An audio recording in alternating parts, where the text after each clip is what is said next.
दोस्तों, प्रत्येक सुबह बाइबल के वचनों का अध्ययन करना आत्मिक विकास और दिन भर के लिए मार्गदर्शन प्राप्त करने का एक उत्तम तरीका है। मैं आपको 5 बाइबल वचन के बारे में बताऊंगा, जो सुबह पढ़ने के लिए उपयुक्त समय है, जिससे आपका पूरा दिन अच्छा होगा, आपका हर काम सफल होगा। साथ ही मैं एक-एक वचन का विश्लेषण भी करूंगा। तो चलिए वीडियो को शुरू करते हैं।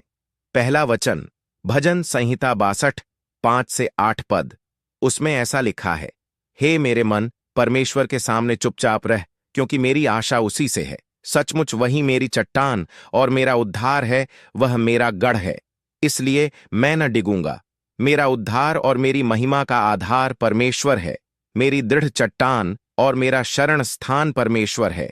हे लोगों, हर समय उस पर भरोसा रखो, उससे अपने अपने मन की बातें खोल कर कहो।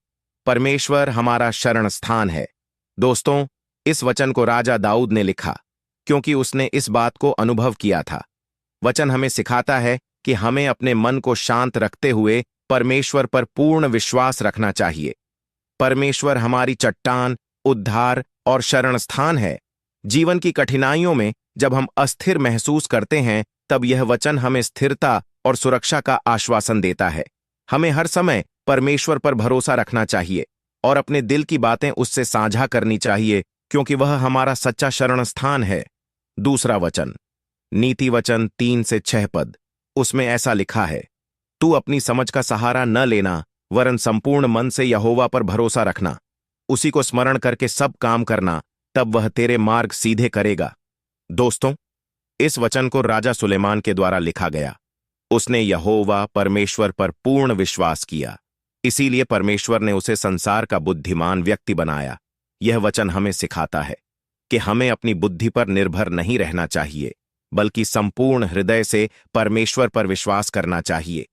जब हम अपने सभी कार्यों में उसे प्राथमिकता देते हैं और उसकी इच्छा के अनुसार चलते हैं, तो वह हमारे मार्गों को सीधा करता है।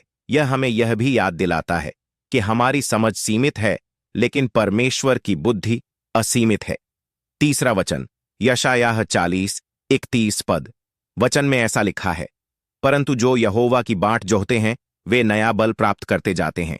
वे उकाबों की नाई पंख फैलाकर उड़ेंगे। वे दौड़ेंगे और श्रमित न होंगे, वे चलेंगे और थकित न होंगे। दोस्तों, यह वचन हमें प्रतीक्षा और विश्वास के महत्व को बताता है। जब हम धैर्यपूर्वक परमेश्वर की प्रतीक्षा करते हैं और उस पर भरोसा रखते हैं, तो वह हमें नया बल प्रदान करेगा। यह बल हमें जीवन की चुनौतियों का सामना करने में सक्षम बनाएगा, जिससे हम ऊंची उड़ान भर सकते हैं, दौड़ सकते हैं बिना थके और चल सकते हैं बिना रुके। चौथा वचन, फिलिप्पियों 4:6 से 7 पद। किसी भी बात की चिंता मत करो, परंतु हर एक बात में तुम्हारे निवेदन, प्रार्थना और विनती के द्वारा धन्यवाद के साथ परमेश्वर के सम्मुख उपस्थित किए जाएं। तब परमेश्वर की शांति, जो सारी समझ से परे है, तुम्हारे हृदयों और तुम्हारे विचारों को मसीह यीशु में सुरक्षित रखेगी।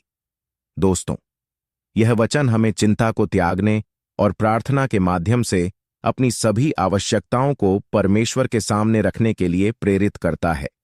जब हम धन्यवाद के साथ अपनी प्रार्थनाएं प्रस्तुत करते हैं, तो परमेश्वर की शांति, जो हमारी समझ से परे है, हमारे हृदयों और विचारों की रक्षा करती है। यह शांति हमें मानसिक और आत्मिक स्थिरता प्रदान करती है। पांचवां वचन, मत्ती 6:33 से 34 पद। वचन में लिखा है, इसलिए पहले तुम उसके राज्य और धर्म की खोज करो, तो ये सब वस्तुएं भी तुम्हें मिल जाएंगी। इसलिए कल के लिए चिंता मत करो, क्योंकि कल की चिंता कल ही के लिए होगी। आज के लिए आज ही का दुख बहुत है। दोस्तों, यह वचन हमें प्राथमिकताओं के बारे में सिखाता है।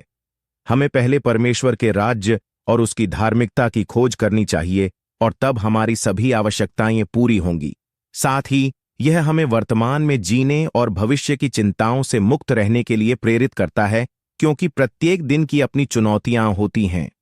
इन वचनों का नियमित अध्ययन और मनन करने से हम अपने जीवन में परमेश्वर की उपस्थिति और मार्गदर्शन को अनुभव कर सकते हैं,